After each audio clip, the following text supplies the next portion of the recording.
ট্রাম্পের বিরুদ্ধে তদন্ত নেমেছে এফবিআই।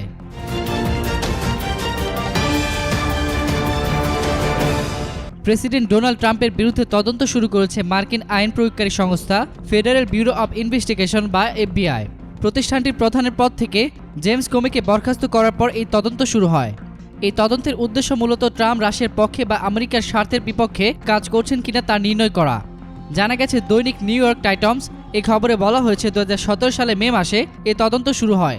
খবরে আরও বলা হয় জেমস কোমিকে বরখাস্ত করার একদিন পরেই এই তদন্ত শুরু হয়। নাম প্রকাশে অনিচ্ছুক আইন প্রয়োগকারী কর্মকর্তাদের বরাত দিয়ে পরিবেশিত খবরে বলা হয়েছে ট্রাম্পের আচরণে আইন প্রয়োগকারী কর্মকর্তারা উদ্বিগ্ন হয়ে এই তদন্ত আরম্ভ করেছিলেন। দায়িত্ব পালনকারী একজন মার্কিন প্রেসিডেন্টের বিরুদ্ধে এ ধরনের তদন্তকে বিশেষ ঘটনা হিসেবে উল্লেখ করা হয়েছে। অবশ্য নিউ ইয়র্ক টাইমসের খবরে হোয়াইট হাউসকে সরাসরি বাজে বলে অভিহিত করা হয়েছে। এতক্ষণ ফ্রিকি নিউজের সঙ্গে থাকার জন্য আপনাদের সবাইকে ধন্যবাদ।